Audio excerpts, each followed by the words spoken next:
اسلام ترک دنیا کی تعلیم نہیں دیتا. اسلام کا کانسیپٹ یہ ہے ہی نہیں کہ آپ دنیا کو چھوڑ دیں, بیوی سے تعلق نہ رکھیں, بچوں کا حق ادا نہ کریں. اسلام کی نظر میں یہ عبادت نہیں ہے. عبادت تو یہ ہے بیوی کا بھی حق آپ ادا کر رہے ہیں, بچوں کی پرورش بھی کر رہے ہیں, کاروبار بھی کر رہے ہیں, لین دین بھی کر رہے ہیں, اور اللہ کے دین کا حق بھی ادا کر رہے ہیں, اللہ کی شریعت پر بھی چل رہے ہیں, حلال و حرام کا بھی آپ جو ہے خیال رکھ رہے ہیں. یہ اصل دینداری ہے میرے پیارے ساتھیوں. آپ کا پب جی گیم اور آپ کے موبائل کا کوئی ویڈیو گیم آپ کو نماز سے روک رہا ہے, وہ گیم حرام ہے. اگر آپ کا فیس بک آپ کو نماز سے روک رہا ہے, فیس بک حرام ہے. اگر آپ کا موبائل آپ کو اللہ کے ذکر سے روک رہا ہے, موبائل حرام ہے. وہ میں مطلق طور پہ نہیں کہہ رہا ہوں, اگر وہ موبائل ہمیں اللہ کے ذکر سے روک رہا ہے. میرے بھائی, آج رمضان کا مہینہ چل رہا ہے, کتنے ہمارے نوجوان بھائی ہیں ماشاء اللہ پوری تراویح کی نماز پڑھ رہے ہیں, دن میں ماشاء اللہ 13 گھنٹے 14 گھنٹے کا روزہ رکھ رہے ہیں, اور رات کو کیا ہو رہا ہے صاحب, لگے ہوئے ہیں فیس بک کے اوپر, لگے ہوئے انسٹاگرام کے اوپر, گانے بھی چل رہے ہیں, میوزک بھی چل رہا ہے, یہ وہ سب چل رہا ہے. کیا کر رہے ہو بھائی؟ کیا رمضان کا صرف دن جو ہے وہ عبادت کرنے کے لیے, رمضان کی رات عبادت کرنے کے لیے نہیں ہے؟ لَتَجِدَنَّ أَشَدَّ النَّاسِ عَدَاوَةً لِلَّذِينَ آمَنُوا الْيَهُودَ وَالَّذِينَ أَشْرَكُوا. ایمان والوں کے سب سے کٹر دشمن یا تو یہودی ہوں گے یا مشرک ہوں گے. ہر دور میں یہودی کٹر دشمن, اور یہودیوں کے بعد دوسرے نمبر پہ مشرکین. وَلَتَجِدَنَّ أَقْرَبَهُمْ مَوَدَّةً لِلَّذِينَ آمَنُوا الَّذِينَ قَالُوا إِنَّا نَصَارَى. اور اے نبی آپ ایمان والوں سے سب سے زیادہ قریب ان لوگوں کو پائیں گے الَّذِينَ قَالُوا إِنَّا نَصَارَى, جو کہتے ہیں کہ ہم عیسائی ہیں, ہم کرسچن ہیں, ہم نصارہ ہیں. عیسائی قریب ہوں گے. وجہ کیا ہوگی؟ عیسائی کیوں قریب ہوں گے مسلمانوں کے؟ ذَلِكَ بِأَنَّ مِنْهُمْ قِسِّيسِينَ وَرُهْبَانًا وَأَنَّهُمْ لَا يَسْتَكْبِرُونَ. فرمایا کہ کرسچنز کے اندر 3 چیزیں ہیں, 3 خاصیت ہے. پہلی چیز یہ کہ کرسچنز کے اندر قسیس ہوتے ہیں. قسیس کس کو کہتے ہیں؟ ان کے علماء کو کہتے ہیں. ان کے جو سینٹس ہوتے ہیں, ان کے جو اسکالرز ہوتے ہیں, ان کو عربی میں قسیس بولتے ہیں. اس کا مطلب یہ ہوا کہ علم جہاں آئے گا وہاں حق سے نفرت کم ہوگی.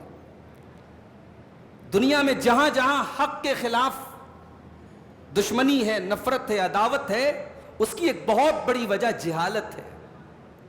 ہمارے ملک میں ہمارے غیر مسلم بھائی, آج بہت سارے غیر مسلم بھائی اسلام سے, مسلمانوں سے, ہمارے نبی سے نفرت کی بھاونا رکھتے ہیں. اس کے پیچھے ریزن کیا ہے؟ وہ غلط فہمی کے شکار ہیں. ان کو غلط نالج دی گئی ہے, ان کو غلط پٹی پڑھائی گئی ہے. وہ ہمارے نبی کو نہیں جانتے, وہ اسلام کو نہیں جانتے. انہوں نے جو سنا, جو بتایا گیا, اس کے حساب سے وہ ہمیں جج کرتے ہیں. تو پہلی وجہ کیا ہے کہ عیسائیوں کے اندر علماء ہیں, اور دوسری وجہ کیا ہے؟ وَرُهْبَانًا, ان کے اندر راہب لوگ ہیں. راہب کس کو کہتے ہیں؟ جو دنیا کو چھوڑ دیتا ہے, دنیا کو چھوڑ کر کے اپنے آپ کو اللہ کی عبادت میں لگا دیتا ہے, اس کو راہب کہتے ہیں. تو عیسائیوں کے اندر یہ دوسرا طبقہ تھا راہبین کا. تو جب انسان دنیا سے کٹ جاتا ہے, دنیا کی محبت اس کے دل سے نکل جاتی ہے, تو حق کو جلدی قبول کرتا ہے. اور تیسری وجہ وَأَنَّهُمْ لَا يَسْتَكْبِرُونَ, یہ گھمنڈ نہیں کرتے, یہ تکبر نہیں کرتے. یہودیوں کے تکبر بہت تھا. یہودیوں کے ہاں ایک احساس تھا سپریورٹی کا, ایک احساس تھا کہ صاحب ہم تو اللہ کے بیٹے ہیں, ہم تو اللہ کے چہیتے ہیں. یہ احساس عیسائیوں کے اندر بہت کم تھا. تو یہ قرآن کی آیت بتاتی ہے کہ 3 چیزیں اگر ہوں, پہلی چیز علم ہو, دوسری چیز دنیا کی محبت انسان کے دل سے نکل جائے, اور تیسری چیز تکبر نہ ہو, تو انسان حق کو, سچائی کو جلدی قبول کر لیتا ہے. اب اس کے بعد قرآن کا 7واں پارہ شروع ہوتا ہے. وَإِذَا سَمِعُوا مَا أُنزِلَ إِلَى الرَّسُولِ تَرَىٰ أَعْيُنَهُمْ تَفِيضُ مِنَ الدَّمْعِ مِمَّا عَرَفُوا مِنَ الْحَقِّ. اے نبی, ان عیسائیوں کی ایک خاص بات یہ بھی ہے, جب یہ اس قرآن کی آیت کو سنتے ہیں جو رسول کے اوپر اتارا گیا, وَإِذَا سَمِعُوا مَا أُنزِلَ إِلَى الرَّسُولِ, جب یہ رسول کے اوپر اتاری گئی کتاب کو سنتے ہیں, ترا اعینہم تفیض من الدم، تو اے نبی آپ دیکھتے کہ ان کی آنکھوں سے آنسو بہ رہے ہیں، وہ رو رہے ہیں، قرآن سن کے رونے لگتے ہیں. کیوں رونے لگتے ہیں؟ مما عرفوا من الحق، کیونکہ یہ سچائی کو، یہ حق کو پہچانتے ہیں. اس کا مطلب کہ قرآن کی سچائی کو جو پہچانے گا وہ قرآن کو سن کر کے اپنے آنسوؤں پر کنٹرول نہیں کر سکتا. صحابہ کرام حبشہ کے دربار میں، نجاشی کے دربار میں موجود تھے، اور جب حضرت جعفر طیار رضی اللہ تعالیٰ عنہ نے حبشہ کے دربار میں اسلام کی سچائی کو پیش کیا، اللہ کے نبی کے کردار کو پیش کیا، تو حبشہ کے بادشاہ نے، نجاشی نے کہا کہ اس قرآن کی کچھ آیتیں ہمیں بھی پڑھ کے سناؤ. اللہ اکبر. قرآن کی آیتیں جب حضرت جعفر رضی اللہ تعالیٰ عنہ نے حبشہ کے دربار میں پڑھی ہیں، سورہ مریم کی آیتیں. آج بھی آپ سورہ مریم کی تلاوت، آپ کی تو زبان عربی نہیں ہے نا، آپ کو تو عربی نہیں آتی ہے، مگر آج بھی کسی اچھے قاری کی آواز میں آپ سورہ مریم کی تلاوت کو سن لو میرے بھائی، رونگٹے کھڑے ہو جاتے ہیں، انسان کے رونگٹے کھڑے ہو جاتے ہیں. حالانکہ ہماری زبان نہیں ہے، جو عربی نہیں جانتا میں اس کی بات کر رہا ہوں. اتنا ریدم ہے اس صورت کے اندر، اتنی لذت ہے اس صورت کے اندر کی بیان کے باہر. حضرت جعفر نے قرآن کی یہ آیتیں پڑھی. کاف ہا یا عین صاد ذکر رحمت ربک عبدہ زکریا اذ نادى ربہ نداء خفیا. پورے سورہ مریم پڑھی، اور جب حضرت عیسیٰ کی پیدائش کا واقعہ بیان کیا، حضرت مریم کی پاک دامنی کا واقعہ بیان کیا، پورا دربار رونے لگا، نجاشی رونے لگا، سارے جتنے پادری تھے، جتنے فادرز تھے اس مجلس میں سب رونے لگے. اور جب یہ قرآن کی تلاوت ختم ہوئی اور اس کا ٹرانسلیشن ان کے سامنے جب بیان ہوا، وہ رونے لگے. اور نجاشی نے کہا کہ اللہ کی قسم، عیسیٰ علیہ السلام کا مقام اور مرتبہ وہی ہے جو قرآن کی ان آیتوں میں بیان ہوا ہے. اور اس کے بعد نجاشی بھی ایمان لے آیا اور سارے اس کے درباری ایمان لے آئے. وہی بات اللہ یہاں بیان کر رہا ہے. وَإِذَا سَمِعُوا مَا أُنزِلَ إِلَى الرَّسُولِ. ان عیسائیوں کے اندر ایسے بھی لوگ ہیں جب قرآن کی آیتوں کو یہ سنتے ہیں، ترا اعینہم تفیض من الدم مما عرفوا من الحق، یہ قرآن کی آیتوں کو سن کر کے رونے لگتے ہیں، تم ان کی آنکھوں سے آنسو بہتے ہوئے دیکھتے ہو. یقولون ربنا آمنا فاکتبنا مع الشاہدین، یہ کہتے ہیں ہمارے پروردگار ہم ایمان لے آئے اور تو ہم کو ایمان لانے والوں میں اور گواہی دینے والوں میں لکھ دے. وما لنا لا نؤمن باللہ وما جاءنا من الحق، اور ہم کیوں ایمان نہ لائے اللہ کے اوپر، ہم کیوں ایمان نہ لائیں اس کے رسول کے اوپر. وَنَطْمَعُ أَن يُدْخِلَنَا رَبُّنَا مَعَ الْقَوْمِ الصَّالِحِينَ، جبکہ ہمیں یہ لالچ ہے، ہمیں یہ امید ہے کہ اللہ تعالیٰ اپنے نیک بندوں میں ہم کو بھی شامل فرما دے. ایمان لے آئے، اور جب یہ ایمان لے آئے تو اللہ تعالیٰ کہتا ہے فَأَثَابَهُمُ اللَّهُ بِمَا قَالُوا جَنَّاتٍ تَجْرِي مِن تَحْتِهَا الْأَنْهَارُ. ان کے اس کلمہ پڑھنے کی وجہ سے، ان کے ایمان لانے کی وجہ سے، ان کے توحید کا اقرار کرنے کی وجہ سے اللہ نے ان کو جنتی بنا دیا. اس کا مطلب یہ ہوا کہ کبھی کبھی اخلاص سے نکلا ہوا کلمہ بھی انسان کو جنت میں لے کے چلا جاتا ہے. کوئی عمل نہیں کیا ابھی اس نے، ان عیسائیوں نے ابھی کوئی عمل نہیں کیا، لیکن ایمان لے آئے، سچے دل سے اخلاص کے ساتھ ایمان لے آئے، تو اللہ کہہ رہا ہے کہ صرف ان کے کلمہ پڑھ لینے کی وجہ سے، ان کے توحید کا اقرار کر لینے کی وجہ سے ہم نے ان کو جنتی بنا دیا اور جنتیوں میں ان کو داخل کر دیا. اچھا، اب یہاں پہ جب عیسائیوں کی اللہ نے تعریف کی تو ایک کوسچن پیدا ہوا، ایک سوال پیدا ہوا کہ کیا دنیا کو چھوڑ دینا، شادی نہ کرنا، بال بچے پیدا نہ کرنا، دنیا سے کٹ جانا، یہ اچھی چیز ہے؟ اللہ تعریف کر رہا ہے اس کی، کیا یہ اچھا کام ہے؟ تو پھر بھائی تو ہم تو غلط کام کر رہے ہیں، ہم لوگ شادی بیاہ کر رہے ہیں، بچوں کی تربیت کر رہے ہیں، دنیا کے کام کر رہے ہیں، تو غلط ہو جائے گا. تو یہ جو ایک مس کنسیپشن پیدا ہو سکتا تھا، ایک مس انڈرسٹینڈنگ پیدا ہو سکتی تھی، اللہ نے فوراً نیکسٹ آیت میں، اگلی آیت میں اس کو دور کر دیا. اللہ نے فرمایا یا ایھا الذین آمنوا لا تحرموا طیبات ما احل اللہ لکم. اے ایمان والو، جن چیزوں کو اللہ تعالیٰ نے تمہارے لیے حلال کر دیا ہے، ان چیزوں کو حرام کرنے کا تمہیں کوئی رائٹ نہیں ہے، تمہیں کوئی حق نہیں ہے کہ تم اللہ کی حلال چیزوں کو تم حرام کر دو. وَلَا تَعْتَدُوا، اور کبھی حد سے آگے نہ بڑھو. اللہ کے حلال کو حلال جانو، اللہ کے حرام کو حرام جانو. نہ حلال چیز کو حرام کرنے کی کوشش کرو، نہ حرام چیز کو حلال کرنے کی کوشش کرو. ایک مرتبہ اللہ کے نبی کے کچھ صحابی، بلکہ 3 صحابی اللہ کے نبی صلی اللہ علیہ وسلم کی بیویوں کے پاس آئے اور پوچھا کہ اللہ کے نبی کی عبادت کتنی ہوتی ہے، آپ کی نماز کتنی ہوتی ہے، آپ کا روزہ کتنا ہوتا ہے، عبادت کے بارے میں پوچھا۔ تو جب انہیں اللہ کے نبی کی عبادت کے بارے میں بتایا گیا تو انہیں لگا کہ بس اللہ کے رسول اتنی ہی عبادت کرتے ہیں، اتنا ہی نماز پڑھتے ہیں، اتنا ہی روزہ رکھتے ہیں، ان کو بہت کم لگا۔ تو ان میں سے ایک نے قسم کھائی کہ آج کے بعد میں رات بھر نماز پڑھوں گا، کبھی رات میں آرام نہیں کروں گا۔ دوسرے نے قسم کھائی کہ آج کے بعد میں شادی ہی نہیں کروں گا، بال بچے کے چکر میں نہیں پڑھوں گا۔ تیسرے نے قسم کھائی کہ آج کے بعد میں کنٹینیو روزہ رکھوں گا، بیچ میں گیپ نہیں دوں گا، کنٹینیو روزہ رکھوں گا۔ تینوں نے یہ قسم کھائی۔ اچھا، تینوں نے قسم کیوں کھائی؟ ظاہر ہے اس کو دینداری سمجھ کر کے، اچھا کام سمجھ کر کے، ثواب کا کام سمجھ کے انہوں نے یہ قسم کھائی۔ اللہ کے نبی صلی اللہ علیہ وسلم کو پتا چلا، آپ نے ان تینوں کو بلوایا، آپ نے پوچھا کہ کیا تم لوگوں نے ایسا ایسا کہا ہے؟ ہاں اللہ کے نبی، ہم نے ایسا ایسا کہا ہے۔ آپ نے فرمایا اما انی اخشاکم للہ واتقاکم لہ، او لوگو کان کھول کر کے سن لو، میں تم میں سب سے زیادہ اللہ سے ڈرنے والا ہوں، سب سے زیادہ اللہ کا خوف میرے دل میں۔ وَأُصَلِّي وَأَرْقُدْ، میں رات کو نماز بھی پڑھتا ہوں اور رات کو آرام بھی کرتا ہوں۔ وَأَصُومُ وَأُفْطِرُ، میں روزہ بھی رکھتا ہوں اور بیچ بیچ میں افطار بھی کرتا ہوں، میں ناگا بھی کرتا ہوں، میں کنٹینیو روزہ نہیں رکھتا ہوں۔ وَتَزَوَّجْتُ، اور میں نے نکاح بھی کیا ہے، میری کئی بیویاں ہیں، اور یہی میرا طریقہ ہے اور یہی میری سنت ہے اور یہی میرا منہج ہے۔ فمن رغب عن سنتی فلیس منی، تو جو میرے طریقے سے ہٹ جائے گا وہ مجھ سے نہیں ہے۔ اس کا مطلب یہ ہوا اسلام ترک دنیا کی تعلیم نہیں دیتا۔ اسلام کا کانسیپٹ یہ ہے ہی نہیں کہ آپ دنیا کو چھوڑ دیں، بیوی سے تعلق نہ رکھیں، بچوں کا حق ادا نہ کریں۔ اسلام کی نظر میں یہ عبادت نہیں ہے۔ عبادت تو یہ ہے بیوی کا بھی حق آپ ادا کر رہے ہیں، بچوں کی پرورش بھی کر رہے ہیں، کاروبار بھی کر رہے ہیں، لین دین بھی کر رہے ہیں، اور اللہ کے دین کا حق بھی ادا کر رہے ہیں، اللہ کی شریعت پر بھی چل رہے ہیں، حلال و حرام کا بھی آپ خیال رکھ رہے ہیں۔ یہ اصل دینداری ہے میرے پیارے ساتھیوں۔ اس لیے یہاں اللہ تعالیٰ فوراً ہمیں یہ حکم دے رہا ہے کہ اللہ کی پاک چیزوں کو تم حلال مت کرو۔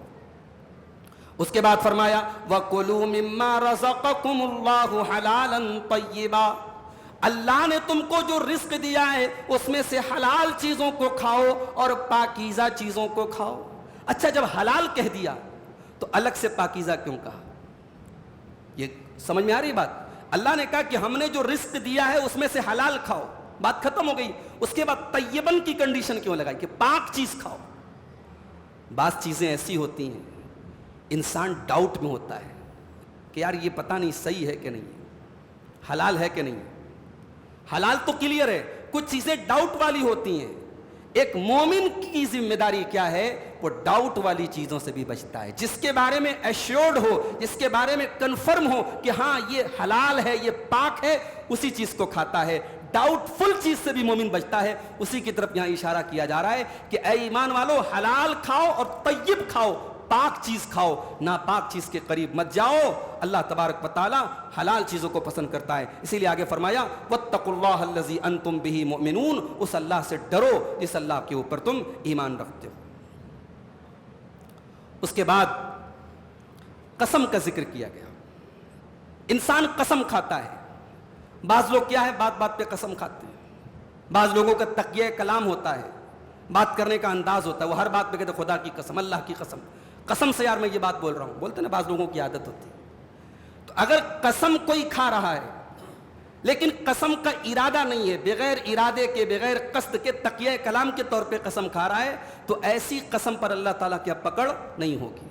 لا یؤاخذکم اللہ باللغو فی ایمانکم، اللہ تعالیٰ اس قسم کے اوپر تمہاری پکڑ نہیں کرے گا جو اننیسیسری ہو، جو لغو قسم ہو، جو غیر ضروری قسم ہو۔ وَلَٰكِن يُؤَاخِذُكُم بِمَا كَسَبَ بِمَا عَقَّدتُّمُ الْأَيْمَانَ، بلکہ اللہ تعالیٰ اس قسم کے اوپر تمہاری پکڑ کرے گا جو تم مضبوطی کے ساتھ کھاتے ہو۔ جس قسم کو کھا کر کے ہم واقعی میں اپنی بات کو اسٹرانگ بناتے ہیں، اپنی بات میں طاقت پیدا کرتے ہیں، اس قسم کی اللہ کے یہاں پکڑ ہوگی۔ اب مان لیجیے ہم نے کوئی قسم کھائی، اور جس چیز کی ہم نے قسم کھائی تھی کہ ہم یہ کام نہیں کریں گے وہ کر دیا ہم نے۔ یا ہم نے قسم کھائی کہ یہ کام کریں گے اور ہم نے نہیں کیا. یہی تو ہوتا ہے. تو اب قسم توڑ دی ہم نے, تو قسم کا کفارہ کیا ہے؟ اب اللہ قسم کا کفارہ بتا رہا ہے. فَكَفَّارَتُهُ إِطْعَامُ عَشَرَةِ مَسَاكِينَ مِنْ أَوْسَطِ مَا تُطْعِمُونَ أَهْلِيكُمْ 10 مسکینوں کو کھانا کھلانا ہے. اور کیسا کھانا؟ جو اوسط کھانا تم کھاتے ہو, جو اپنے گھر والوں کو کھلاتے ہو, اوسط کھانا, ایوریج کھانا وہ کھلانا ہے. بہت اچھا بھی نہیں کھلانا ہے اور بہت لو کلاس کا بھی نہیں کھلانا. ایوریج کھانا جو ہم کھاتے ہیں وہ مسکین کو کھلانا ہے. اب مان لو ہم چاول کھاتے ہیں 100 روپیہ کے جی والا, اور صدقہ دینے کی بات آئی اور قسم کا کفارہ دینے کی بات آئی تو مارکیٹ میں سب سے سستا جو 30 روپیہ 35 روپیہ والا چاول ہے وہ دے. تو یہ تو غلط ہے نا بھائی. جو آپ ایوریج کھاتے ہیں وہ کھلانا ہے. او کسوتہم, یا 10 مسکینوں کو آپ کو کپڑا پہنانا ہے. او تحریر الرقبہ, یا ایک گردن آزاد کرنا ہے, ایک غلام آزاد کرنا ہے. اچھا, اسلام نے آپ دیکھیے بہت ساری چیزوں میں گردن آزاد کرنے کو اسلام نے جو ہے ایک اس کی شکل بتائی ہے. یعنی غلامی کے کانسیپٹ کو اسلام نے ختم کرنے میں بہت بڑا رول ادا کیا ہے. جو لوگ کہتے ہیں کہ صاحب اسلام نے تو غلامی کو پروموٹ کیا ہے, اسلام میں تو مردوں کو غلام اور عورتوں کو لونڈی بنانے کی اجازت ہے, ان کو قرآن کی ان آیتوں کو بھی کے اوپر بھی غور کرنا چاہیے. اس زمانے میں غلامی عام تھی, اس زمانے میں مرد غلام ہوتے تھے, عورتیں لونڈی ہوتی تھی, لیکن اسلام نے قدم قدم پہ انہیں آزاد کرنے کا حکم دیا ہے. اس کا مطلب کہ اسلام غلامی کو ختم کرنا چاہتا تھا, غلامی کو پروموٹ نہیں کرنا چاہتا تھا. تو قسم کا 3 کفارہ, 10 مسکین کو کھانا کھلا دو, یا 10 مسکینوں کو کپڑا پہنا دو, یا ایک گردن آزاد کرو. اگر ان تینوں میں سے کسی کی طاقت نہیں ہے تو اللہ نے کیا فرمایا؟ فَمَن لَّمْ يَجِدْ فَصِيَامُ 3 أَيَّامٍ, اگر اس میں سے کسی چیز کی طاقت نہیں ہے تو 3 روزے تم رکھ لیا کرو. ذَلِكَ كَفَّارَةُ أَيْمَانِكُمْ إِذَا حَلَفْتُمْ, یہی تمہاری قسم کا کفارہ ہے جب بھی تم قسم کھایا کرو. وَاحْفَظُوا أَيْمَانَكُمْ, اپنی قسم کی حفاظت کیا کرو, قسم کی حفاظت کیا کرو. قسم کھاؤ تو قسم کو نبھاؤ. قسم کو بلا وجہ توڑنا, کفارہ تو آپ دے دیں گے ہو جائے گا, مگر قسم کو بلا وجہ توڑنے سے یہ اللہ تعالیٰ کی توہین ہے. آپ اللہ کے نام کی قسم کھا رہے ہیں اور بلا وجہ قسم توڑ دے رہے ہیں, یہ مناسب نہیں. قسم ایک بڑی مضبوط چیز ہوتی ہے, اس لیے قسم کی حفاظت کرو. اچھا, اب یہاں پر ایک سوال پیدا ہوا. انسان نے قسم کھائی, اب جس چیز کی قسم کھائی اس سے بہتر آپشن سامنے آ گیا, تب کیا کرے گا؟ مان لو انسان نے قسم کھائی کہ میں اللہ کی قسم کھاتا ہوں کہ میں فروٹ کی دکان نہیں, میں مثال دے رہا ہوں, میں فروٹ کی دکان نہیں کھولوں گا. کسی نے قسم کھا لی ایسا. اب بعد میں اسے سمجھ میں آیا کہ نہیں یار, فروٹ کی دکان تو کھولنے میں فائدہ ہے, برکت ہے. تو اگر قسم جس چیز کی کھائی ہے اس کے اپوزٹ چیز میں ہمیں بہتری نظر آ رہی ہے, تو اللہ کے رسول کی حدیث ہے صحیح مسلم کے اندر کہ اگر کسی نے کسی بات کی قسم کھائی فرعا غیرہا خیرا منہا, اور دیکھا کہ اس کے اپوزٹ چیز, اس کے علاوہ کوئی چیز بہتر ہے, فلیات الذی ہوا خیر, تو جو بہتر ہے وہ کام کر لے اور قسم کا کفارہ ادا کر دے. یہ اسلام نے آپ کو اجازت دی ہے کہ آپ نے جس بات کی قسم کھائی ہے اس بات کو آپ, اگر اس سے بہتر آپشن مل رہا ہے تو آپ بہتر پر عمل کیجئے اور قسم کو توڑ دیجئے, قسم کا کفارہ آپ ادا کیجئے. اس کے بعد سورہ مائدہ کی وہ آیت ہمارے سامنے آتی ہے جس میں اللہ تبارک و تعالیٰ نے شراب کو حرام قرار دیا. اس کے پہلے میں نے بتایا تھا کہ شراب اکٹھے حرام نہیں ہوئی تھی, شراب 3 اسٹیپ میں حرام ہوئی تھی. اس سے ایک بات یہ بھی پتہ چلی کہ کوئی چیز جب سماج میں بہت رائج ہو جاتی ہے تو اس کو توڑنا ایک دم اکٹھے آسان نہیں ہوتا ہے. کوئی چیز جب سماج کا ایک حصہ بن جائے, سماج کا کلچر کا ایک حصہ بن جائے, تو اس کو اسٹیپ بائی اسٹیپ توڑنا چاہیے, کوشش کرنی چاہیے کہ پہلے اس کی عادت چھوٹ جائے. اسلام نے شراب کے بارے میں پہلی آیت کیا نازل ہوئی اسلام میں؟ سورہ بقرہ کی آیت نازل ہوئی کہ شراب اور جوا بہت نقصان دہ چیز ہے, اس کے اندر اللہ کی نافرمانی ہے, گناہ ہے, کچھ فائدہ ہے. کیونکہ شراب پی کے ان کو ایسا لگتا تھا ہمارے اندر طاقت پیدا ہو گئی, جوا کھیلتے تو ایسا لگتا تھا جوا کے ذریعے ہم راتوں رات امیر بن جاتے ہیں. تو اسلام نے, اللہ نے کہا کہ کچھ فائدہ ہے لیکن نقصان زیادہ ہے. اس کے بعد دوسری آیت نازل ہوئی سورہ نساء کی کہ تم جو ہے نماز کے قریب مت جاؤ, شراب پی کر کے تم نماز کے قریب مت جاؤ. اور تیسری فائنل آیت جو نازل ہوئی یہ سورہ مائدہ کی آیت نمبر 90 اور 91 نازل ہوئی. اب ذرا دیکھیے شراب کو کیسے اللہ نے حرام کیا. اللہ تعالیٰ اگر کسی چیز کو ڈائریکٹ بولتے حرام ہے تو حرام ہے، خلاص بات ختم. لیکن اللہ نے شراب کو جب حرام کیا تو کتنی علتیں بیان کی. حالانکہ اللہ کو علت بیان کرنے کی ضرورت نہیں ہے، اللہ کسی چیز کو ڈائریکٹ حرام بول سکتا ہے. اور ہمیں یہ بھی حق نہیں کہ ہم جانیں، ہمیں کوئی حق نہیں کہ ہم ہر چیز کی علت جان لیں. اسلام میں بہت سی ایسی چیزیں حرام ہیں، ہمیں علت نہیں پتا. بھئی مردوں کے لیے ریشم کا کپڑا حرام ہے، کیوں حرام ہے؟ ہمیں علت نہیں پتا. مردوں کے لیے سونے کی گھڑی حرام ہے، کیوں حرام ہے؟ ہمیں نہیں پتا. اللہ نے حرام کیا، حرام ہے، خلاص بات ختم. تو اللہ اگر علت بتا دے، ریزن بتا دے تو اچھی بات ہے، نہیں بتائے تو ہمیں تو ماننا ہے نا. شراب کو جب اللہ نے حرام کیا تو کتنی ریزنز بتائی.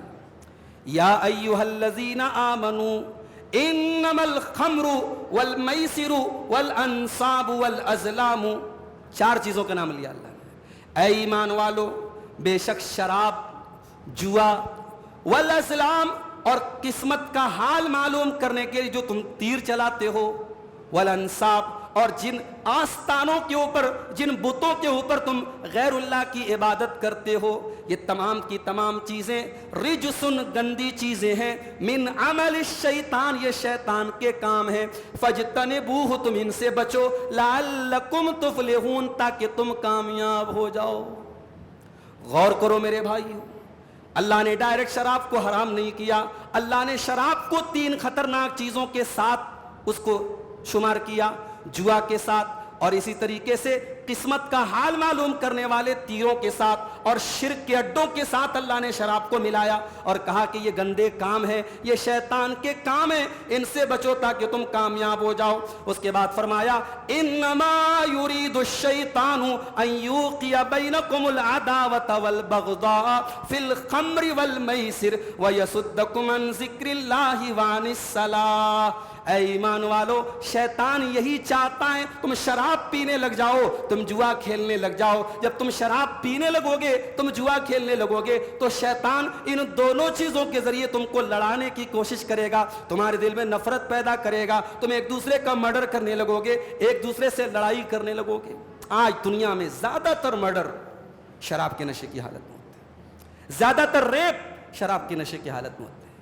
انڈیا کے اندر 98% روڈ ایکسیڈنٹ شراب کے نشے میں ہوتے ہیں. اللہ نے کہا کہ شیطان یہی چاہتا ہے تم کو لڑا دے. ایک پرپس تو یہ تم کو لڑا دے، نفرت پیدا کر دے، اور دوسرا پرپس کیا ہے؟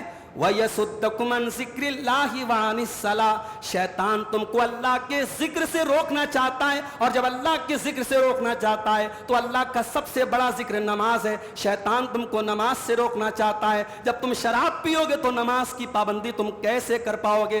فَهَلْ أَنْتُمْ مُنْتَهُونَ. تو اے ایمان والو، اب بتاؤ کہ تم اب شراب پینا بند کرو گے یا نہیں کرو گے؟ گٹکھا کھانے والے ہمارے بھائی جو گٹکھا کھاتے ہیں، اللہ ان کے اوپر رحم فرمائے، اللہ ہدایت دے. گٹکھا کے پیکٹ پہ خطرناک قسم کا جو ہے وہ پھیپڑے کی تصویر بنی ہوتی ہے، اور کیا لکھا رہتا ہے؟ Tobacco causes cancer. تمباکو کے استعمال سے کینسر ہوتا ہے. اچھا، گورنمنٹ آف انڈیا اس تمباکو یا اس گٹکھا کے پیکٹ پر چھپوا رہی ہے کہ صاحب اس سے کینسر ہوتا ہے. ٹی وی کے اوپر بڑے بڑے ایڈ آتے ہیں کہ صاحب تمباکو کے استعمال سے کینسر ہوتا ہے، مگر گٹکھا کمپنی کو لائسنس بھی گورنمنٹ آف انڈیا دے رہی ہے. سگریٹ اور بیڑی کی کمپنی کو لائسنس بھی انڈین گورنمنٹ دے رہی ہے. یہ حال ہے ہمارے سرکاروں اور ہماری حکومتوں کا. اور یہاں کوئی گورنمنٹ نہیں ہے، کوئی پاور کا یوز نہیں ہے، کوئی ایڈورٹیزمنٹ نہیں ہے، کوئی بورڈنگ نہیں لگائی، کوئی ہورڈنگ نہیں لگائی گئی.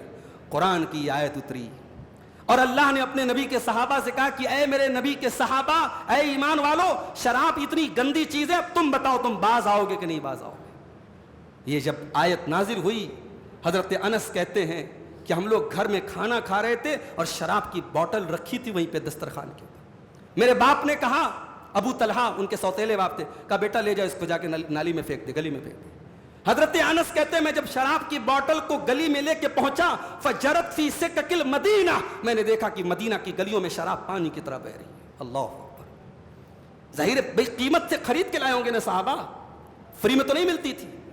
قیمت سے خرید کے لائے تھے، مگر قرآن کی جب یہ آیت نازل ہوئی صحابہ نے ایک رتی برابر یہ نہیں سوچا یہ پیسے کی خرید کے لائے، چلو جتنی ہے اتنی پی لیتے ہیں بعد میں دیکھا جائے گا۔ قرآن کی آیت نازل ہوئی کہ اے ایمان والو شراب حرام ہے، مدینہ میں شراب کی گلیاں بہہ گئی، اور ایک رتی برابر کسی نے اپنے گھر میں شراب کو رکھنا تو دور، شراب کے برتنوں کو صحابہ نے جس گھڑے میں شراب پیتے تھے، جس گلاس میں جس بوتل میں شراب پیتے تھے اس کو نکال کے پھینک دیا۔ کوئی ایڈورٹیزمنٹ نہیں، کوئی پولیس کی سختی نہیں، کوئی ایکشن نہیں، کوئی پرچار نہیں، یہ ایمان کی طاقت تھی میرے بھائی، یہ رب کے فرمان کی طاقت تھی، یہ اسلام نے اس طریقے سے دلوں کو کنٹرول کیا تھا۔ قرآن کی ایک آیت اترتی ہے اور شراب اس طریقے سے حرام ہو جاتی ہے اور شراب مدینہ کی گلیوں میں بہہ جاتی ہے۔ آج ہمارے ملک کے بہت سارے اسٹیٹ میں شراب پر پابندی ہے، بہار میں وہاں کی گورنمنٹ نے شراب بندی لگا کے رکھی کہ شراب پر پابندی ہے، مگر میں بہار میں گیا، وہاں کے لوگوں سے پوچھا بھائی شراب پر پابندی ہے تو کیا حال ہے، شراب ملتی ہے کہ نہیں شرابیوں کو؟ تو کہا کہ مولانا صاحب پہلے سے زیادہ ملتی ہے، پہلے سے زیادہ ملتی ہے، پہلے کھلے عام ملتی تھی، اب جو ہے ٹیبل کے نیچے مل رہی ہے، شٹر بند کر کے مل رہی ہے۔ یہ حال ہے ہمارے ملکوں کا۔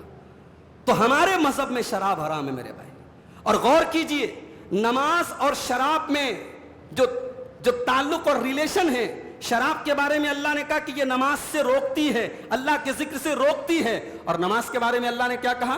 ان الصلاۃ تنہی عن الفحشاء والمنکر، بے شک نماز بے حیائی سے، برے کاموں سے روکتی ہے۔ اس کا مطلب یہ ہوا کہ نماز ساری عبادتوں کی ماں ہے اور شراب ساری برائیوں کی ماں ہے، ساری برائیوں کی جڑ شراب ہے اور ساری عبادتوں کی جو بنیاد ہے وہ نماز ہے۔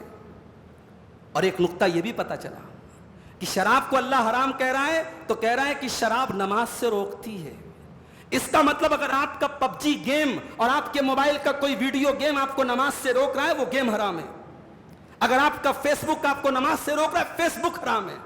اگر آپ کا موبائل آپ کو اللہ کے ذکر سے روک رہا ہے موبائل حرام ہے۔ وہ میں مطلق طور پہ نہیں کہہ رہا ہوں، اگر وہ موبائل ہمیں اللہ کے ذکر سے روک رہا ہے میرے بھائی۔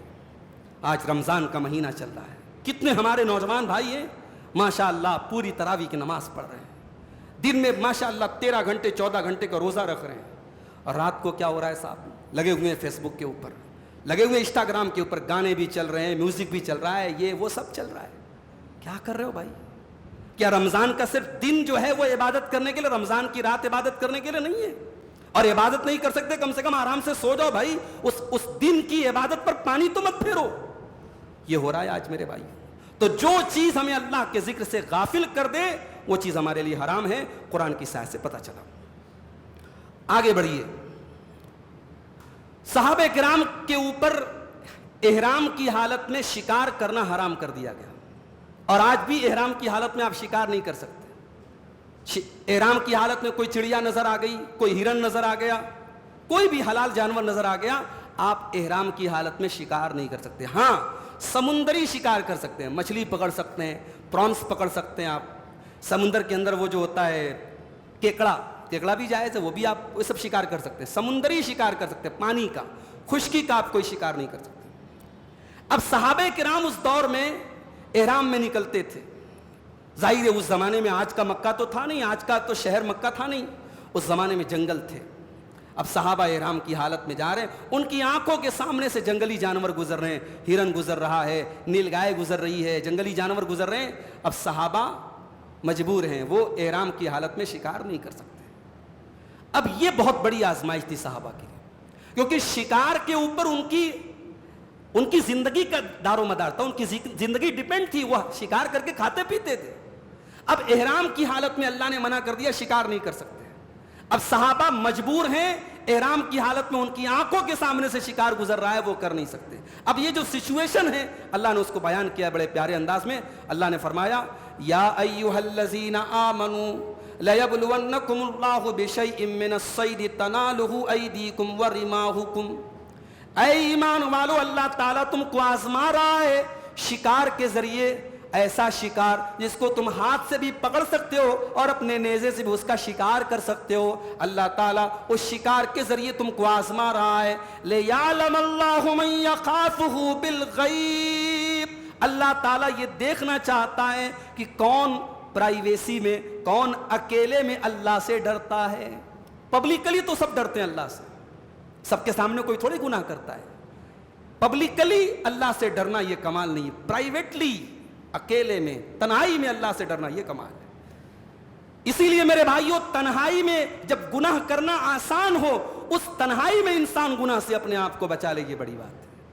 اللہ کہہ رہا ہے کہ ایمان والو، اللہ تبارک و تعالیٰ تم کو آزما رہا ہے، تم شکار کر سکتے ہو، تمہارا ہاتھ پہنچ سکتا ہے، تمہارے نیزے پہنچ سکتے ہیں، مگر اللہ تعالیٰ نے تم کو منع کیا ہے۔ لِيَعْلَمَ اللَّهُ مَن يَخَافُهُ بِالْغَيْبِ، اللہ تعالیٰ یہ دیکھنا چاہتا ہے کہ کون اس سے ڈرنے والا ہے۔ اس سے پتہ یہ چلا کہ گناہ کا آسان ہونا یہ بھی بہت بڑی آزمائش ہے۔ ایک زمانہ تھا لوگ فلمیں دیکھنے کے لیے وی سی آر لاتے تھے، وی سی آر کا زمانہ ختم ہوا، پھر سی ڈی کا دور آیا، گھروں میں ٹی وی آتی تھی، ساتھ میں سی ڈی پلیئر آتے تھے، لوگ اپنی پسند کی فلمیں لا کے سی ڈی پہ دیکھتے تھے۔ اب وہ ساری چیزیں ختم ہو گئی، اب موبائل کا دور آ گیا۔ ایک دور تھا موبائل میں لوگ میموری کارڈ لگواتے تھے اور دکاندار کے پاس جا کے میموری کارڈ دے کے کہتے تھے صاحب اس کو گانے سے بھر دو، اس کو فلموں سے بھر دو، لوگ بھرواتے تھے۔ اس زمانے میں ہمارے پاس سوالات آتے تھے دکانداروں کی طرف سے کہ مولوی صاحب ہمارے پاس ایسا کام آتا ہے، میموری کارڈ میں گانے بھرنے ہیں اور فلمیں بھرنے ہیں، ہم بھرتے ہیں تو یہ بھرنا کیسا ہے؟ ظاہر حرام تھا، غلط تھا، حرام چیز کو پروموٹ کرنا بھی غلط ہے۔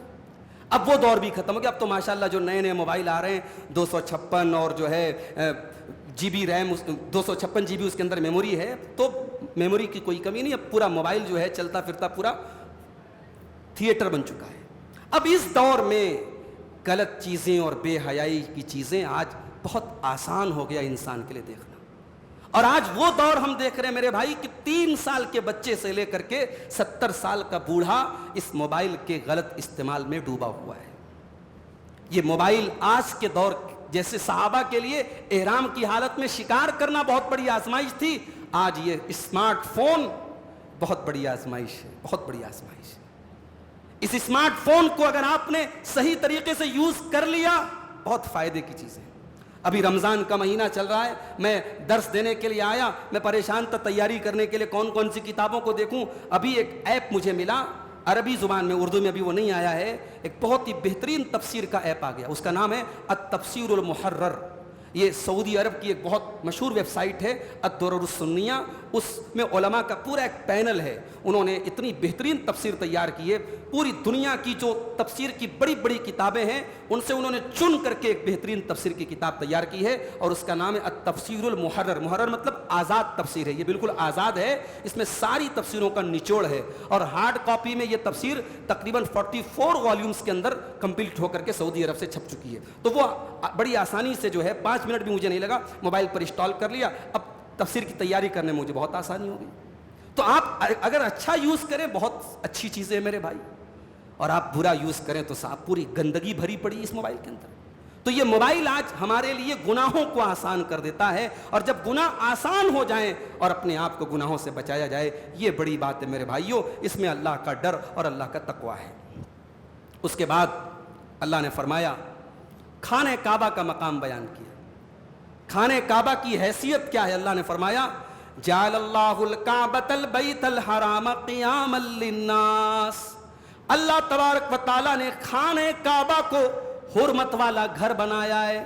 خانہ کعبہ ایک ایسا گھر ہے جس کا احترام کرنا ہے، جس کی رسپیکٹ کرنا ہے، جو حرمت والا گھر ہے، جو حرم ہے، قیاما للناس۔ اور اللہ تعالیٰ نے خانہ کعبہ کو لوگوں کے وجود کا ذریعہ بنا دیا، لوگوں کے قیام کا ذریعہ بنا دیا۔ آج پورا مکہ اس خانہ کعبہ کے ذریعے ان کی روزی روٹی جڑی ہے۔ خانہ کعبہ کے پاس جتنے ہوٹلز ہیں سب عمرہ کرنے والے، حج کرنے والوں کے ذریعے کما رہے ہیں۔ تمام دکانداروں کا، وہاں کے آس پاس کے باشندوں کا دار و مدار اس خانہ کعبہ کے اوپر ہے، ان کی روزی روٹی کا دار و مدار ہے۔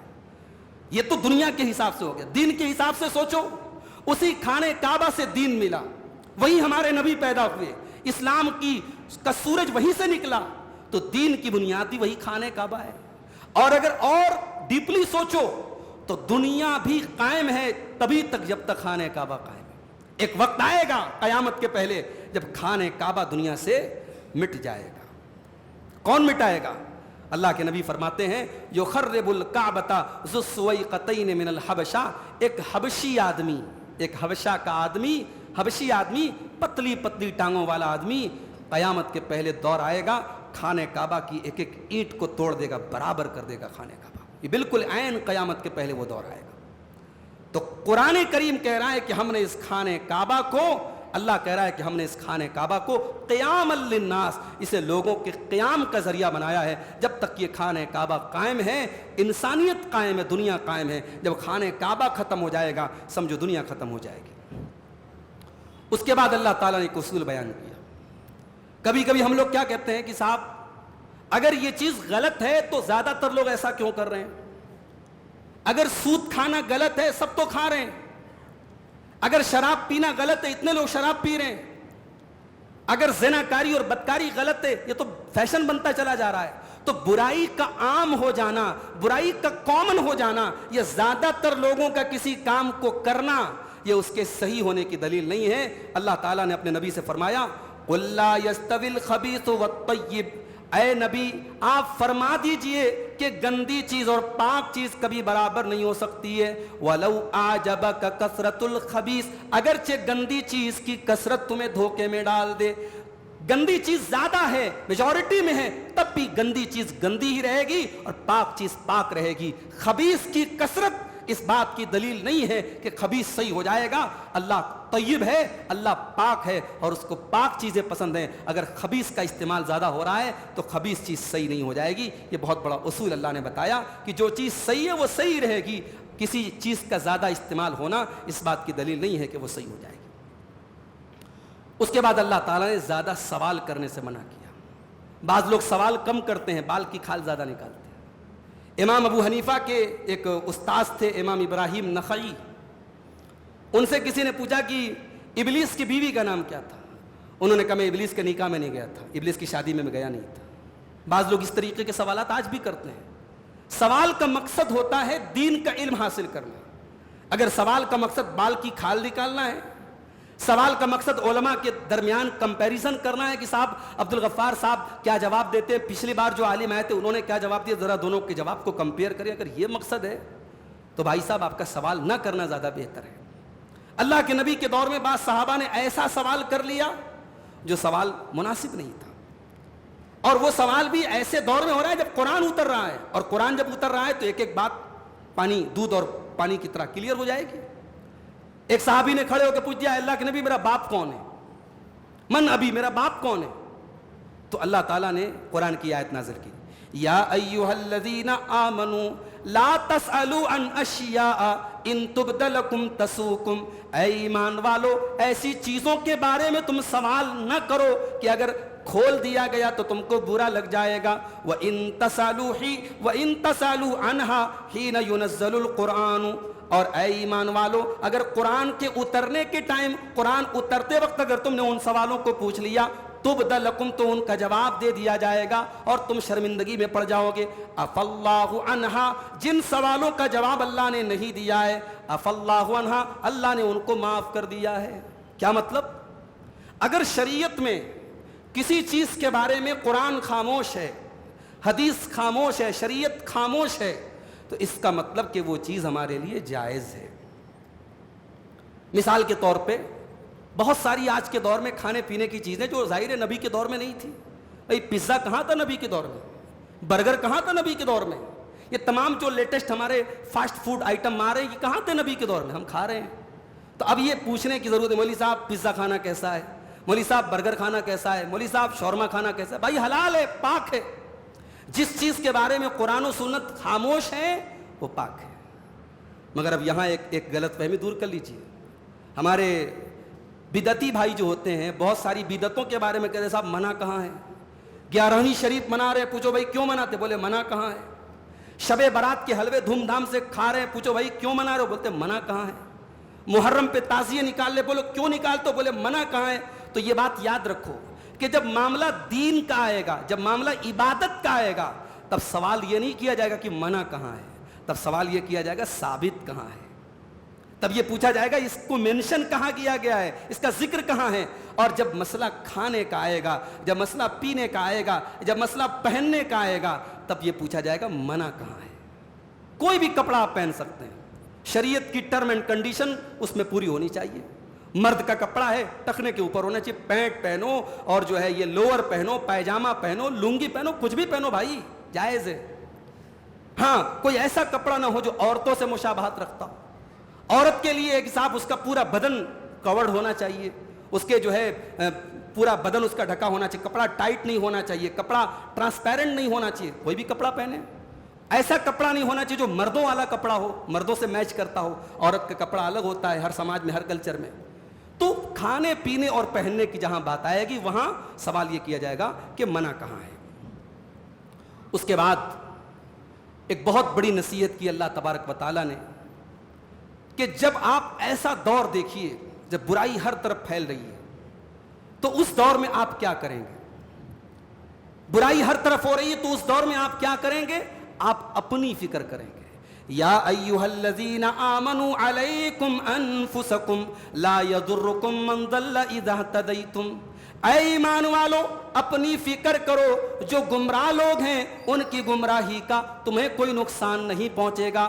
اذا اہتدیتم, جب تم ہدایت کے راستے پر چلتے رہو گے. اگر تم صحیح راستے پر ہو تو جو لوگ غلط راستے پر ہیں ان کے غلط راستے پر چلنے سے تمہارا کوئی نقصان ہونے والا نہیں ہے. مگر یہ بات یاد رکھو کہ قرآن کی اس آیت کا قطعاً یہ مطلب نہیں ہے کہ آدمی برائی سے نہ روکے, آدمی نیکی کا حکم نہ دے. کیوں؟ اس لیے کہ اللہ نے پہلے ہی کہہ دیا کہ جب تم ہدایت کے راستے پر ہو تو دوسروں کی گمراہی سے تمہیں کوئی فرق نہیں پڑے گا. اور انسان ہدایت کے راستے پر کب رہے گا؟ جب وہ یہ ذمہ داری ادا کر دے گا. آپ نے برائی سے روک دیا, آپ نے بھلائی کا حکم دے دیا, آپ نے صحیح کیا ہے بتا دیا, آپ نے غلط کیا ہے بتا دیا. اب اس کے بعد بھی کوئی نہیں مانتا ہے تو بھائی ٹھیک ہے, السلام علیکم, آپ اپنا کام کیجئے, وہ اپنا کام کرے, اس کی گمراہی سے آپ کا کچھ نہیں بگڑے گا. یہ اس بات کی دلیل نہیں ہے کہ آپ غلط ہوتا ہوا دیکھیں اور آپ چپ چاپ سے بیٹھے رہے صاحب میں تو صحیح راستے پر ہوں. ہاں آپ نے روک دیا, آپ نے اپنی رسپانسبلٹی پوری کر دی. اب اس کے بعد اگر کوئی وہ کام کر رہا ہے تو آپ سے کوئی مطلب نہیں ہے. اس کے بعد اللہ تعالیٰ نے قیامت کے دن کا نقشہ کھینچا ہے. ہائے ہائے ہائے, قیامت کا دن کیسا دن ہوگا میرے بھائی. اس دن کی ہولناکی کا نقشہ کھینچا ہے اللہ نے. یوم یجمع اللہ الرسل فیقول ماذا اجبتم قالوا لا علم لنا انک انت علام الغیوب.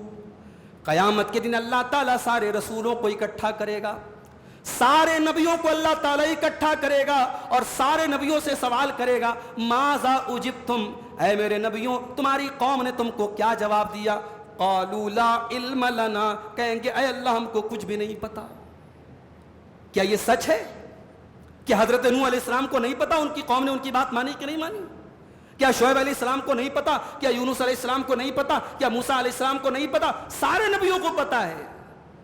مگر قیامت کے دن کی سختی کا یہ عالم ہوگا, ان کی زبان نہیں چلے گی اللہ کی بارگاہ میں, کہیں گے لا علم لنا, اے اللہ ہم کو کچھ نہیں معلوم. انک انت علام الغیوب, اے اللہ تو تو غیب کی باتوں کو جاننے والا ہے. اے اللہ جو لوگ ہمارے اوپر ایمان لائے ہم تو ظاہر کی بات جانتے ہیں, ہم تو دل کی باتوں کو نہیں جانتے. اے اللہ کیا پتا کہ ان کے دل میں کیا تھا, ان کی نیتوں میں کیا تھا. اے اللہ لا علم لنا, ہمیں کچھ بھی نہیں پتا. انک انت علام الغیوب, اے اللہ تو تو غیب کی باتوں کو جاننے والا ہے. یہ ہوگا قیامت کا دن کہ بڑے بڑے انبیاء کرام اور اللہ کے رسول بھی اللہ کی بارگاہ میں بول نہیں پائیں گے, ان کی زبان نہیں چلیں گی اور کہیں گے لا علم لنا, اے اللہ ہم کو کچھ نہیں پتا. اس کے بعد حضرت عیسیٰ علیہ السلام کی ایک دعا بیان کی گئی. عیسیٰ علیہ السلام اللہ سے دعا کر رہے ہیں. کیا دعا کرتے ہیں؟ ان تعذبہم فإنہم عبادک, اے اللہ اگر تو ان کو عذاب دے گا تو یہ تو تیرے بندے ہیں. وَإِن تَغْفِرْ لَهُمْ فَإِنَّكَ أَنْتَ الْعَزِيزُ الْحَكِيمُ, اور اے اللہ اگر تو ان کو معاف کر دے گا تو تو طاقتور ہے, تو حکمت والا ہے, تو زیادہ بہتر جانتا ہے کس کو معاف کرنا ہے کس کو نہیں کرنا ہے. اے اللہ تو تیری مرضی ہے, تو جس کو چاہے عذاب دے, تو جس کو چاہے چھوڑ دے. یہ قیامت کے دن حضرت عیسیٰ علیہ السلام اللہ کی بارگاہ میں جب اللہ تعالیٰ بڑے غصے میں ہوگا, غضبناک ہوگا, اس سچویشن میں حضرت عیسیٰ یہ دعا کریں گے. بخاری شریف کی حدیث ہے کہ جب قرآن کی اس آیت کو اللہ کے نبی پڑھتے ہیں, ہمارے پیارے نبی صلی اللہ علیہ وسلم پڑھتے ہیں, تو اللہ کے نبی رونے لگتے ہیں. آپ کی آنکھوں سے آنسو بہنے لگتے ہیں اور آپ رونے لگتے ہیں اور کہتے ہیں کہ اللہم امتی, اے اللہ عیسیٰ نے تو اپنی امت کے لیے دعا کر لی, ابراہیم نے اپنی امت کے لیے دعا کر لی, اے اللہ میری امت کا کیا ہوگا, محمد الرسول اللہ کی امت کا کیا ہوگا. اللہ کے نبی رونے لگتے ہیں اور جبریل علیہ السلام آ کر کے پوچھتے ہیں ماں یبکی کا, کیوں رو رہے ہیں آپ؟ حالانکہ اللہ کو سب پتہ ہے, لیکن اللہ اپنے نبی کی زبان سے کہلوانا چاہتا ہے. اللہ کے نبی کہتے ہیں میں اپنی امت کے انجام کے بارے میں سوچ کے رو رہا ہوں. قربان جاؤ میرے بھائی, اس نبی کی سنتوں کو آج ہم پیروں تلے مسل دیتے ہیں. اس نبی کے طریقے کو چھوڑ کر امت کا ایک بڑا طبقہ آج بدعات اور خرافات میں مبتلا ہے. اس نبی کی شریعت سے ہم دور ہیں, اس نبی کے دین سے ہم دور ہیں. نام لیتے ہیں اس نبی کا, محبت کا دعویٰ کرتے ہیں اس نبی کا, اس نبی کی سنت اور سیرت سے ہم دور ہیں. اور وہ نبی ہمیں اتنا چاہتے تھے, اتنا پیار کرتے تھے, اتنی محبت کرتے تھے. راتوں میں ہم بیٹھ کر کے موبائلوں میں لگے رہتے ہیں, راتوں میں اپنے بچوں کے ساتھ کھیلتے رہتے ہیں, اور اس نبی کی راتیں ہمارے اور آپ کے لیے رونے میں گزری ہے میرے بھائی. وہ نبی ہمارے اور آپ کے لیے رویا کرتے تھے. شاعر نے کہا ہے سلام اس پر جو امت کے لیے راتوں کو روتا تھا, سلام اس پر جو امت کے لیے راتوں کو روتا تھا, سلام اس پر جو فرش خاک پر جاڑے میں سوتا تھا, سلام اس پر کہ جس کے گھر میں چاندی تھی نہ سونا تھا, سلام اس پر کہ ٹوٹا بوریا جس کا بچھونا تھا. میرے بھائیوں, وہ نبی ہم سے بے انتہا محبت کرتے تھے. کہا اے اللہ میری امت کا کیا ہوگا, میری آنکھوں میں آنسو ہے میری امت کے لیے, میں رو رہا ہوں اپنی امت کے لیے. اللہ نے جواب دیا جبریل کے ذریعے, اِنَّا سَنُرْضِيكَ فِي أُمَّتِكَ وَلَا نَسُوكَ, اے میرے حبیب آپ پریشان نہ ہوں, آپ کی امت کے بارے میں ہم آپ کو خوش کر دیں گے, آپ پریشان نہ ہوں. مگر غلط فہمی میں مت پڑ جانا کہ ہمارے اللہ نے تو وعدہ کر لیا کہ اے نبی آپ کی امت کے بارے میں خوش کر دیں گے. یہ خوشی تب ملے گی جب اس دنیا سے ہم اللہ کی توحید کو لے کے جائیں گے اور اس کے نبی کی سچی محبت لے کے جائیں گے. صرف ڈھیڈورا پیٹ دینے سے اور نبی کی محبت کا نام لینے سے معاف کر لینا, قیامت کے دن ہمارا بیڑا پار نہیں ہوگا. قیامت کے دن بیڑا تبھی پار ہوگا جب ہم اللہ کی توحید لے کے جائیں گے اور اس کے نبی کی سچی محبت لے کے جائیں گے. اس کے بعد قرآن کی وہ آیت ہمارے سامنے آتی ہے جس پر اگر غور کر لیا جائے تو شرک کی جڑوں کو کاٹ دیتی ہے. یہ آیت, یہاں تو صاحب بھر دو جھولی میری یا محمد کے نعرے لگائے جاتے ہیں. یہاں تو کہا جاتا ہے صاحب جو کہیں نہیں ملتا وہ مدینے میں مل جاتا ہے.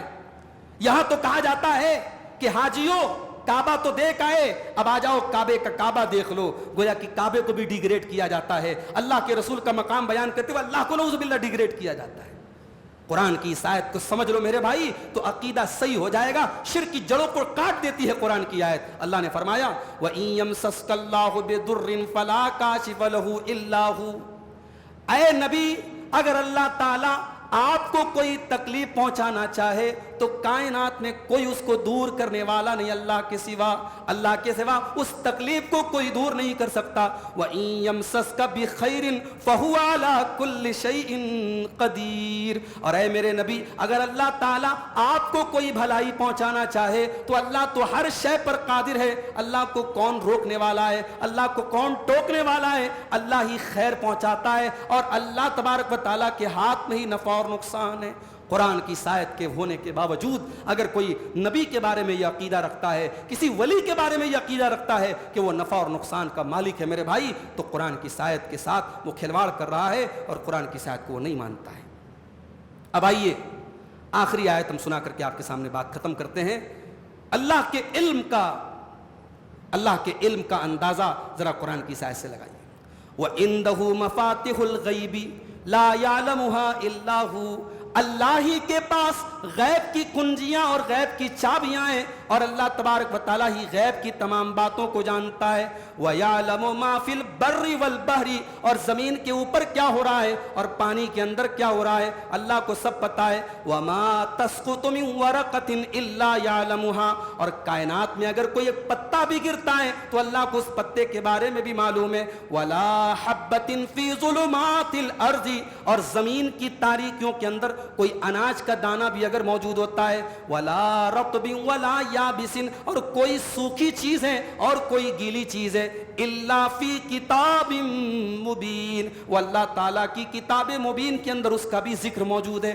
اللہ کے لوح محفوظ کے اندر اس کو بھی مینشن کر دیا گیا ہے. اب ذرا غور کرو میرے بھائی, جس اللہ کے علم اور نالج کا یہ حال ہے کہ کائنات میں اگر ایک پتا بھی گرتا ہے تو اللہ اس کو جانتا ہے.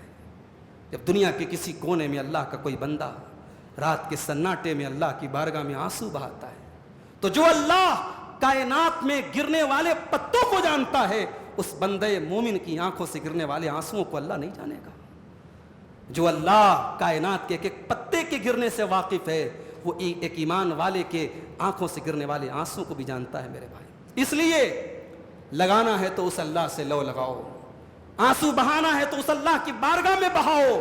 اس اللہ کی بارگاہ میں جو آنسو گریں گے انشاءاللہ وہ آنسو ویسٹ نہیں جائیں گے، وہ آنسو بیکار نہیں جائیں گے، ان آنسوؤں کو اللہ تبارک و تعالیٰ کے ہاں بڑی قیمت حاصل ہے۔ اللہ کے نبی فرماتے ہیں کہ دو قسم کے قطرے ایسے ہیں جو جہنم کی آگ میں نہیں جائیں گے، قطرۃ دم تحرق فی سبیل اللہ، ایک وہ خون کا قطرہ ہے جو اللہ کی راہ میں گرتا ہے، اور وہ قطرۃ دموع من خشیت اللہ، اور ایک وہ آنسو کا قطرہ ہے جو اللہ کے خوف سے کسی کی آنکھ سے نکلتا ہے۔ میرے پیارے ساتھیوں، جس اللہ کے علم اور پاور کا یہ حال ہے کہ کائنات کے ہر پتے سے واقف ہے، وہ اللہ ہمارے دلوں سے بھی واقف ہے اور ہماری آنکھوں سے گرنے والے آنسوں سے بھی واقف ہے۔ تو یہ 7ویں پارے کی چند آیتوں کی تفسیر تھی۔ اللہ سے دعا کیجئے رب العالمین ہمیں قرآن کریم کے ساتھ اپنا تعلق مضبوط کرنے کی توفیق عطا فرمائے، اور قرآن کی آیتوں میں جو ہمیں باتیں بتائی گئی ہیں اللہ ان پر ہم سب کو عمل کرنے کی توفیق عطا فرمائے۔ آمین۔ وآخر دعوانا الحمدللہ رب العالمین، والسلام علیکم ورحمۃ اللہ وبرکاتہ۔